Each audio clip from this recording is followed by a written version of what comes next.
Kalau saya di tempat saya sahabat alam biasanya salaman ke kanan dan ke kiri. Suatu hari saya sholat di tempat lain lalu saya ingin bersalaman tapi orang tersebut menolaknya. Apa hukumnya Ustaz? Ya sebenarnya benar. Orang yang menolak untuk salaman sama anda itu sebenarnya justru yang paham. Nah memang tidak boleh salaman secara khusus habis sholat ya.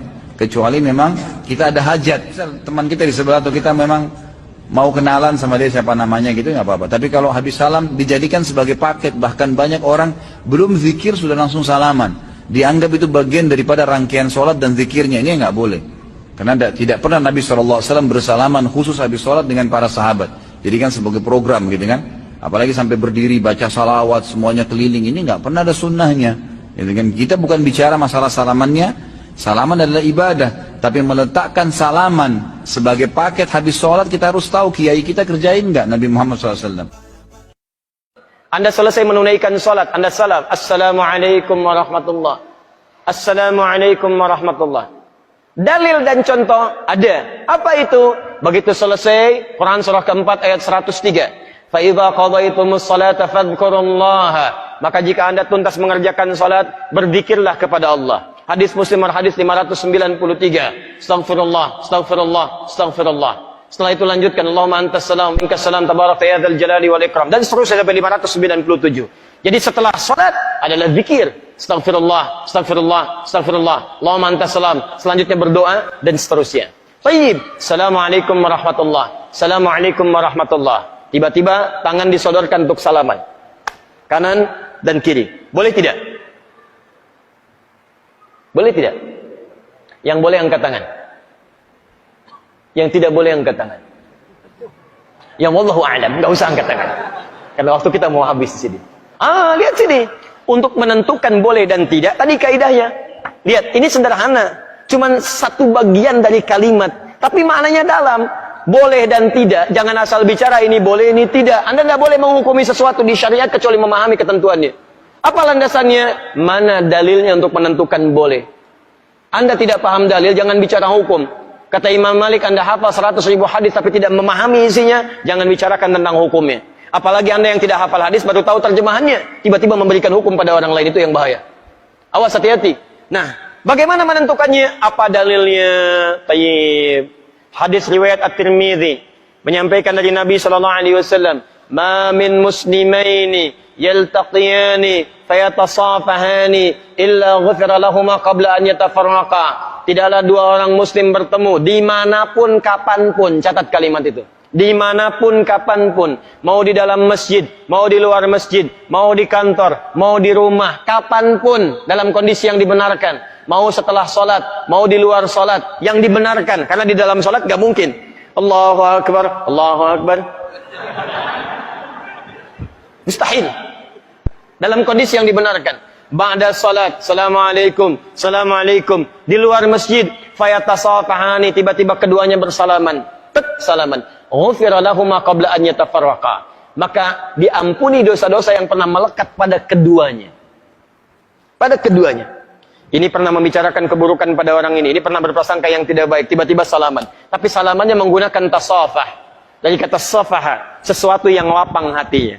Jadi ketika bersalaman itu ada kelapangan dalam hati. Masya Allah, salaman.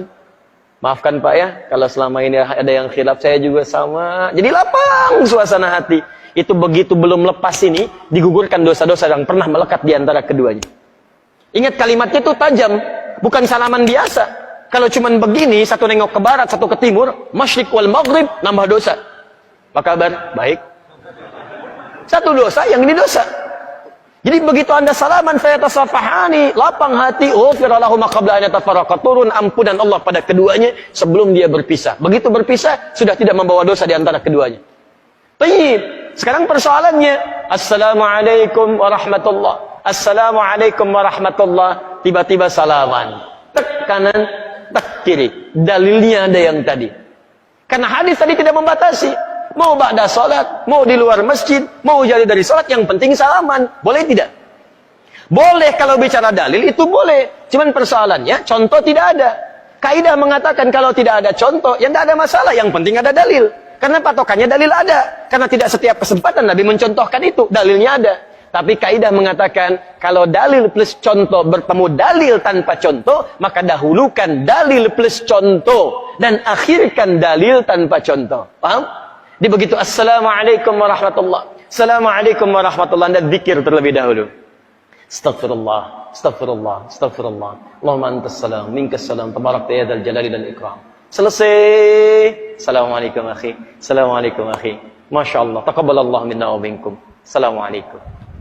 Makanya Nabi selesai salat, beliau bersalaman. Sahabat mengejarnya. Ada Anas mengejar Nabi, dan sebagian mengejar Nabi, salaman mengejar Nabi SAW. Hadisnya sahih, bahkan di Al-Bukhari. Paham ya? Jadi tidak ada masalah teman-teman sekalian, tapi kita paham fikih prioritas. Kecuali ada orang yang belum paham, tiba-tiba Anda sedang berzikir, astagfirullah, astagfirullah, tiba-tiba tangannya begini kepada Anda. Anda sedang berzikir, tangan sahabat Anda diulurkan kepada Anda seperti ini. Assalamualaikum. Mana hukumnya? Menjawab dulu salaman, atau Anda kemudian meneruskan zikir Anda? Assalamualaikum. Astagfirullah. Hati-hati. Setiap penghormatan pada seseorang, maka kaidahnya menjawab penghormatan itu wajib hukumnya, didahulukan dibandingkan meneruskan sunnah yang dilakukan. Menyampaikan salam sunnah, menjawab salam wajib hukumnya. An-Nisa ayat 86. Fa idza hayyitum bi tahiyyatin fahayyu bi ahsana minha wa radduha. Jika Anda diberikan penghormatan dalam bentuk salam kalimat, atau dalam bentuk ekspresi, atau dalam bentuk gestur, maka wajib Anda meresponnya dengan yang lebih baik daripadanya. Dengan kalimat assalamualaikum, jawab dengan yang lebih baik. Waalaikumsalam warahmatullahi wabarakatuh. Assalamualaikum warahmatullahi, waalaikumsalam warahmatullahi wabarakatuh. Menyampaikan sunnah, menjawab wajib hukumnya. Maka dalam keadaan Anda berzikir, ada orang menyodorkan tangan, respon tangannya. Waalaikumsalam. Zikir, astagfirullah, astagfirullah. Merespon, please ada nilai dakwah di dalamnya. Paham ya? Assalamualaikum. Astagfirullah. Cari masalah Anda. Cari masalah. Gak direspon. Jenggot baru 3, gak ngerespon. Jadi ke jenggot lah dia. Apa hubungan salaman dengan jenggot? Yang salaman tangan, yang disoal jenggot. Jadi sudahlah, ya hal-hal yang tidak penting lupakan aja gitu kan. Lupakan aja. Jadi makanya luaskan wawasan kita, pelajari dengan lebih baik dan tempatkan hukum sesuai dengan tempatnya. Sehingga setelah belajar, yang biasa salaman pun mengerti. Oh, rupanya zikir didahulukan. Habis zikir saya salaman.